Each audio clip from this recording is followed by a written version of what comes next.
To be or not to be? That is the question. And no, I'm not talking about slings and arrows, but I am talking about outrageous fortunes, potentially by borrowing against either bLUNA or LUNAx. And for those of you that don't know me, I'm Hutch, and today we're going to go high level on some fundamental differences between borrowing from bLUNA and LUNAx. And typically the answer is unequivocally bLUNA, but I'm going to contend that everybody here is sleeping on LUNAx. So let's discuss the facts. Both provide different versions of staking rewards for you. Anchor's bLUNA spits off purely UST at around the prevailing staking rate, and that's totally fine since with UST, we can practically do anything we want all around the Terra ecosystem. Now, Stater Labs' LUNAx token spits off the normal staking rewards that native Luna earns, usually a lot of Luna with a combination of UST and some other stablecoin dust, as well as a skosh of other airdrops from certain core Terra protocols. And the value proposition of Stater Labs is to reinvest all of the stablecoin rewards and the dust back into Luna, since that's what most people want, and they auto compound it for you right through the LUNAx token.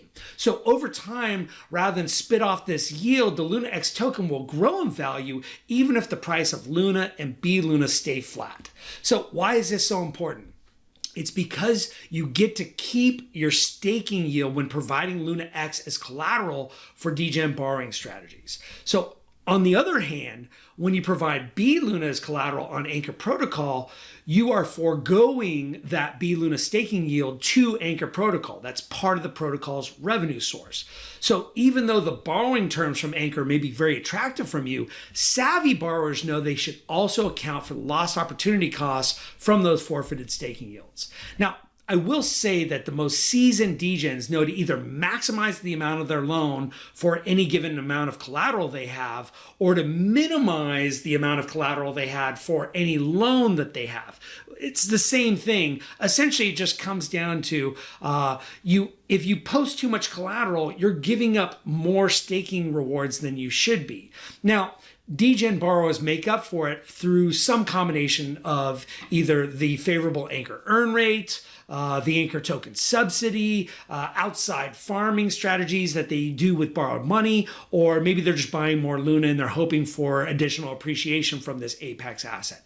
And I will say, just being totally honest, that if you're looking to maximize the borrowed money, then Anchor Protocol is probably still the way to go. But it does come with a lot of monitoring and manicuring. So being a practitioner of this method myself, I can tell you that it leads to continual touches to optimize it, plus the ongoing stress of just managing that borrowed position at a very high LTV or loan to value ratio. So it's not ideal for more conservative borrowers because they have to inefficiently post that extra collateral and give up those staking yields to get them down to an LTV that they're going to be comfortable with, knowing that even if Luna loses half of its value or whatever, they're not going to get liquidated. And this is not so with LUNAx.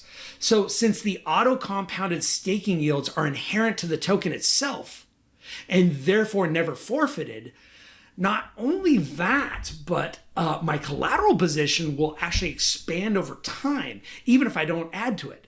So if I want to go, say, Degen-lite and ride at a much lower LTV, I can't do it on Anchor, but maybe I could do it on Edge Protocol or Mirror Protocol. I can do so using LUNAx at much less worry about getting liquidated and without having to sacrifice those precious staking rewards of the Luna token.